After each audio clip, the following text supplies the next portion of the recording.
Okay, welcome back to the second part of the presentation on the launch of part 2 of the Wilder and Ancholme project. So we're dealing with challenges of climate, and I want to explain a little bit more about what climate change means, what extreme weather means, and what the implications are. So I shall share screen.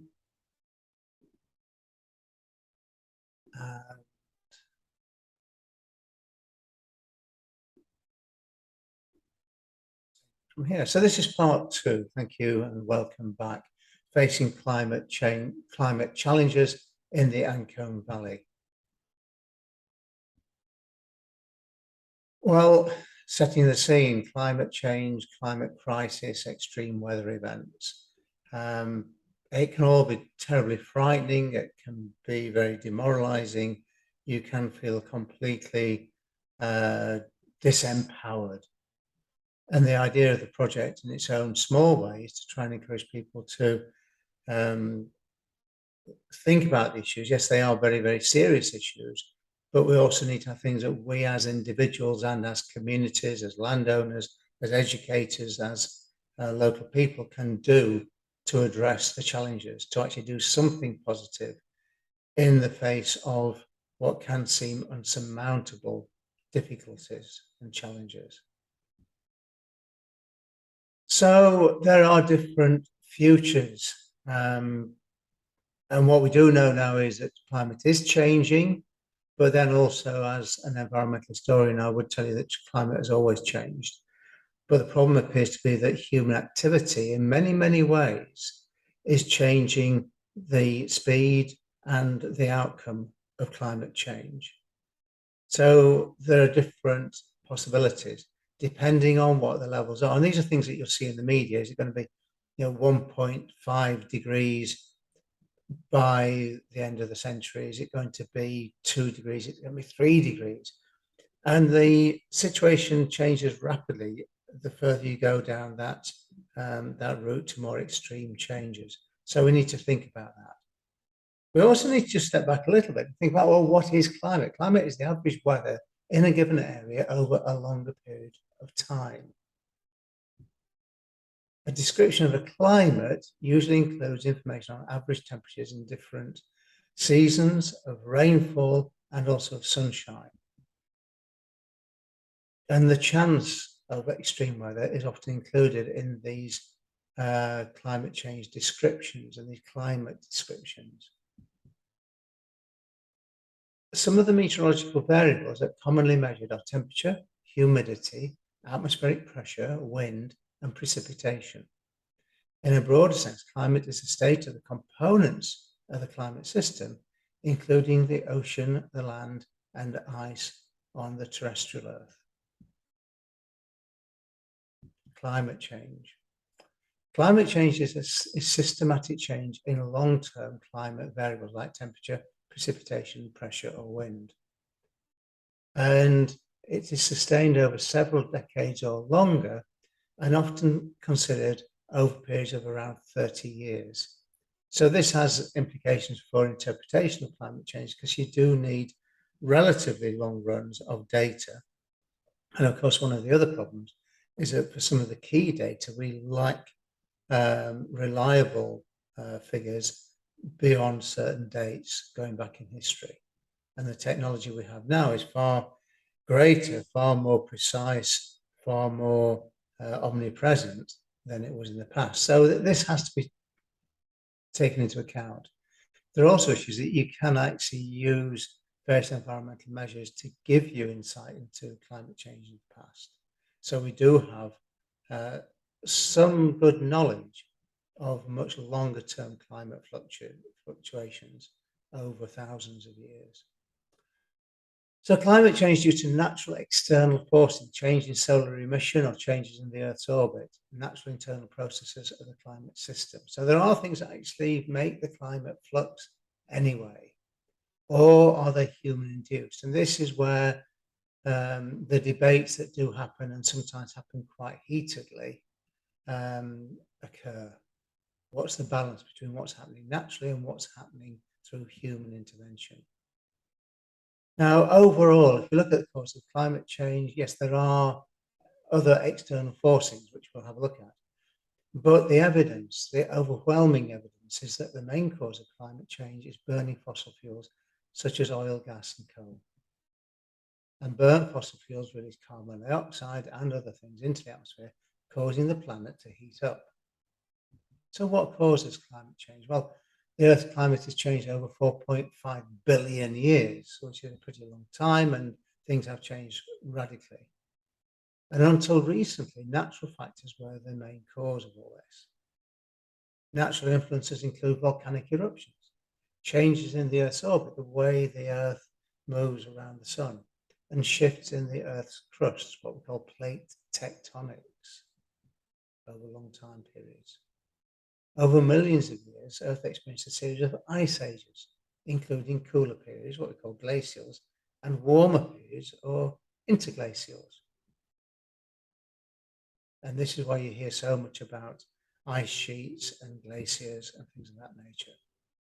Glacial and interglacial periods cycle roughly every 100,000 years, caused by changes in the Earth's orbit around the Sun. And for the past few thousand years, Earth has been in an interglacial period with reasonably constant temperature. However, since the Industrial Revolution in the 1700s and 1800s, global temperatures have increased at much faster rates. By burning fossil fuels and changing land use, which is often missed out of the discussion, human activity has become the leading cause of climate change. Scientists have recorded 5 significant ice ages during the Earth's history. The Huronian, about 2.4 billion years ago, the Cryogenian, about 800 to 600 million years ago, the Andean Saharan, about 400 million years ago, the Karoo, about 300 to 200 million years ago, and then the Quaternary, about 2.5 million years ago to the present. And we can see how the interglacials and the glacials fluctuate over the period from about 500,000 years ago to the present time. So one thing to get from that is that you can't expect climate to be constant and consistent. It does vary, but the way it varies are in predictable patterns, and they can be quite extreme. So then let's look at some of the other evidence. Greenhouse gases, which again you will have heard of, and the greenhouse effect. What does this mean? Well, some gases in the Earth's atmosphere trap heat, and they stop it escaping back into space. This is called greenhouse gases. And it's the same principle as how the glass traps heat in a greenhouse. And essentially these act as a warming blanket around the Earth. They allow certain wavelengths of light to go through them, but then they don't allow the re-radiated light back out. So the thing warms up, the greenhouse effect. Greenhouse gases come from both human and natural sources. Carbon dioxide, methane, and nitrous oxide, for example, occur naturally. And there we are, it's a blanket, it's the warming effect. So we have this blanket around the Earth. Light can come in, but the heat that's re-radiated can't get back out. So you do get a warming.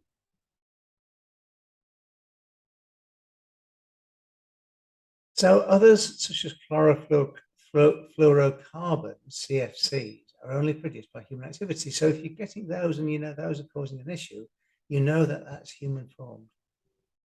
And the basic situation is that when shortwave solar radiation reaches the Earth, most passes through to hit the surface.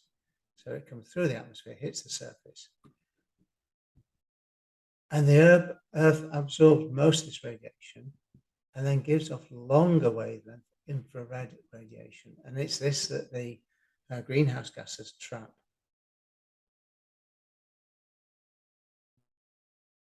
Greenhouse gases absorb some of the infrared radiation instead of it passing back out into space. The atmosphere then emits radiation in all directions, sending some back to the surface, causing the planet to heat up. Some goes back out to space from there. So it's re-radiated from the warmer atmosphere. But this process is known as the greenhouse effect. And the greenhouse effect is critical to life. This is the irony when we have these discussions. Without greenhouse gases, Earth is about 30 degrees colder than it is today. So not desperately good to inhabit. So the greenhouse effect is important to life as we know it. And without greenhouse gas warming effect, we wouldn't survive. So incoming solar radiation gets to the surface, is re-radiated out as longer wavelength infrared, and then some of that is re-radiated out to space, some of it is reflected back in, re-radiated back in to the Earth's surface, and we get this warming blanket. Human impacts. Well, we mentioned this already, but since the Industrial Revolution, we've added more and more greenhouse gases into the atmosphere, trapping ever more heat.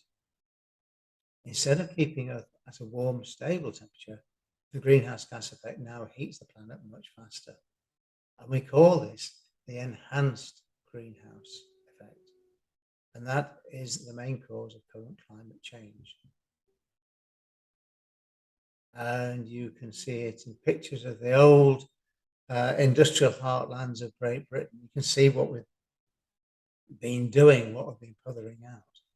Although, of course, some of the smoke and soot and grime reflects solar radiation back to the atmosphere and actually may even cause what we call the albedo effect, a degree of cooling. But the greenhouse gases keep a warm blanket, and the enhanced greenhouse effect warms it even more, so it's no longer stable. So we produce greenhouse gases in many different ways. Humans cause climate change by releasing carbon dioxide and other greenhouse gases into the air. Today, there is more carbon dioxide in the atmosphere than there has ever been in at least the last 2 million years. During the 20th and 21st century, the level of carbon dioxide rose by 40%. So this starts to be a major clue to what's actually happening and where the problems lie. So we produce the greenhouse gases in these different ways. Burning fossil fuels, oil, gas, coal, they contain carbon dioxide locked away in the ground for thousands of years. And when burnt, they release stored carbon dioxide into the air. Deforestation is an issue. Forests remove and store carbon dioxide from the atmosphere. Cutting them down means carbon dioxide builds up quicker since there are no trees to absorb it. Not only that, the trees release the carbon they stored when we burn them. Agriculture, planting crops and rearing animals releases many different types of greenhouse gases into the air. For example, animals produce methane, which is 30 times more powerful than carbon dioxide as a greenhouse gas. The flip side of that is that methane is relatively short-lived in the atmosphere, so it's more powerful, but it has a higher turnover than carbon dioxide. And the main culprits for this are probably ruminants, i.e. cattle, sheep, things like that, but especially intensively managed cattle. If they are fed on different, less intensive food sources and managed differently, you actually decrease the amount of methane significantly. There's a moral there.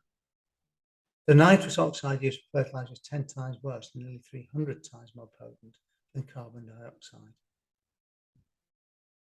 Cement for construction is another contributor to climate change, causing about 2% of our entire carbon dioxide emissions. So what about natural changes in climate? Well, many natural causes of climate change exist. There are natural cycles alternating between warming and cooling. Natural factors known as force climate to change. They contribute to climate change, but they're not the underlying primary cause today. The leading cause of current climate change is human activity and release of greenhouse gases. So this is one of the things that alters. This is the Earth's orbit, and it's not uniform. The tilt of the Earth towards the sun has an impact on weather and climate, but also the degree to which the Earth is closer or further away from the sun also changes. Some of these natural cycles include the Relankovic cycles. As the Earth travels around the sun, its path and axis tilt can change slightly. And these changes are called Melanchovic cycles, and they affect sunlight falling on the Earth, causing temperature change. But these occur over tens or hundreds of thousands of years and are unlikely to cause climate changes on the scale that's seen today. And of course, the famous ones are the El Nino Southern Oscillations, the changing Pacific Ocean water temperatures. And this is something to do with the huge energy cycle of the planet, both in the deep ocean waters and also in the atmosphere itself, the shifting of energy between areas and between layers, driving these changes. And in El Nino years, global temperature warms, and in La Nina years, it cools. These patterns affect global temperatures for short periods, months or years, but they don't explain persistent one-way warming. So we can look at these things, and yes, they can have an effect, and that effect can be significant, but they are not the causes of the underlying shifts that we see today. So natural forcings can contribute to climate change. Solar irradiance, changing energy from the sun, affects the temperature of the Earth. Recent fluxes, though, are not enough to change climate. Increased solar energy would make the entire atmosphere warmer, but warming is only in the lower layer.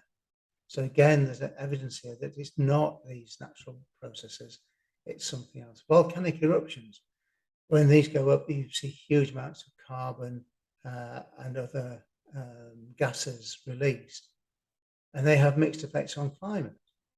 Eruptions produce aerosol particles that cool the Earth, but they also release massive amounts of carbon dioxide, which warms it. But volcanoes produce 50 times less carbon dioxide than do humans. So again, they're not the leading cause of climate change. They look spectacular, and for short periods when they go up, they are terrifying and spectacular, but they are still not the underlying cause. And in fact, cooling is a dominant impact of volcanic eruptions because of the clouds of particulates in the atmosphere reflecting sunlight coming in. So not warming. And this is due, as I say, to dust. So it's easy to look at that and think, well, that is the cause. Well, it isn't. It's something happening in parallel, but that is not causing the shifts that we see today. So are people responsible for climate change? Scientific consensus, and there are arguments about this, but scientific consensus is that humans are the leading cause of climate change, and the Intergovernmental Panel on Climate Change stated unequivocally that human activity is the primary cause of current global warming. Natural climate cycles can change the temperature of the Earth, but not at the scale and speed that we're witnessing. Many things affect climate change, and there's irrefutable evidence that human activity, e.g. burning fossil fuels in particular, and changing land use, which is one that people are less willing to discuss, are the primary causes. So burning fuel, releasing carbon, and also changing the landscape. Thank you. That's the end of the second part. We will move on to part 3 of the presentation.